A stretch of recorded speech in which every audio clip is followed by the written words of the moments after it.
এখন জাস্ট সময়ের ব্যাপার। আমরা দেখবো যে এখান থেকে তারা কি কোনোভাবে আরো একটা চিকেন ডিনার নিয়ে নিতে পারে কিনা, নাকি এখান থেকে এক্স এর প্লেয়াররা নিয়ে নিতে পারে। এবং এর সাথে কিন্তু দেখতে পেলাম আমরা আর্ক সাইনকে কিন্তু এখান থেকে নক করে দেওয়া হচ্ছে। আর্ক সাইনকে হয়তো এখান থেকে তারা ট্রাই করবে রিভাইভ করার জন্য, বাট আরো একজন প্লেয়ার কিন্তু ডাউন, রিদুল কিন্তু এখান থেকে ডাউন হয়ে গিয়েছে। সো একজন প্লেয়ার বাকি রয়েছে টিএক্স এর পক্ষ থেকে। তো দেখা যাক যে সে এখান থেকে দুটি প্লেয়ারকে কিভাবে ফেস করে। It's are 2v1 situation once again, and এখান থেকে ক্যাপ্টেনের কিলটি কিন্তু সিকিউর করা হয়ে গিয়েছে।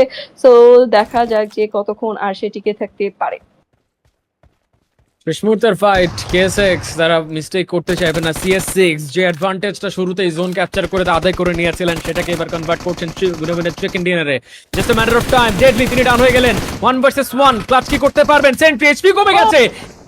Solo chicken dinner, oh my god, what just happened? TX KSX chicken dinner বের করে নিল।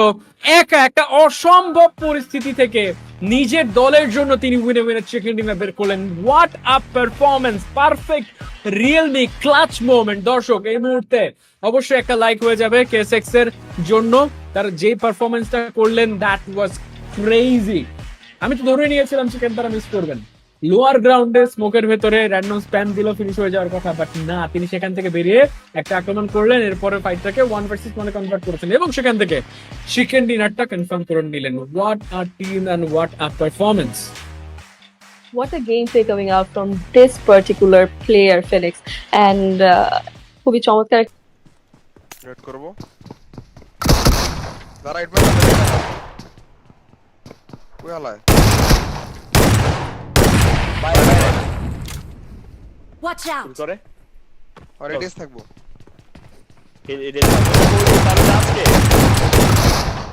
তুই তো আগাইছস দুটা নক দিয়েছিল না।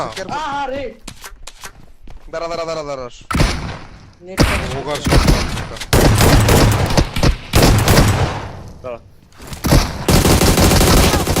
আরে দিতেই আছে টিম কেসিএন জানেই না যে একদম ক্লোজে একটি প্লেয়ার তাদের সামনাসামনি আছে। বলা যাচ্ছে রিডলকে একদম স্নেক বয় হয়ে কিন্তু সামনের দিকে এগিয়ে যাওয়ার চেষ্টা টিম 4 থেকে আমরা দেখতে পাচ্ছি। এখন পর্যন্ত 3 প্লেয়ার কিন্তু আমাদের সাথে আছে। বাকি আমরা অপোজিট সাইড কেসিএন থেকেও কিন্তু 3 প্লেয়ারকেই দেখতে পাচ্ছি। ওয়াও, রিডল অলরেডি কিন্তু ডিভিএস এর বাড়িতে নকডাউন করে দিয়েছে কিং ক্যাপ। সেই সাথে ক্যাপ্টেনের কাছে চলে আসছিল গ্রানের আক্রমণ। দেখা যাচ্ছে এখান থেকে কিছুটা ড্যামেজ রিসিভ করে নিয়েছেন। সেই সাথে রিডলকে দেখতে পাচ্ছি নকডাউন হয়ে গেছে, এলিমিনেটেড, ডান, ডেড হয়ে গেল এখান থেকে রিডল।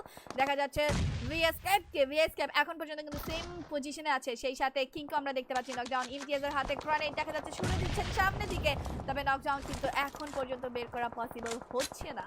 তবে একটি কিল পয়েন্ট কি দেখতে পাচ্ছি আমরা ইমতিয়াজের কাছে, একটি না, অলরেডি আমরা ইমতিয়াজের কাছে দেখতে পাচ্ছি 6 এলিমিনেটেড পয়েন্ট। একাই 6টি পয়েন্ট নিয়ে এসেছেন টিমের জন্য।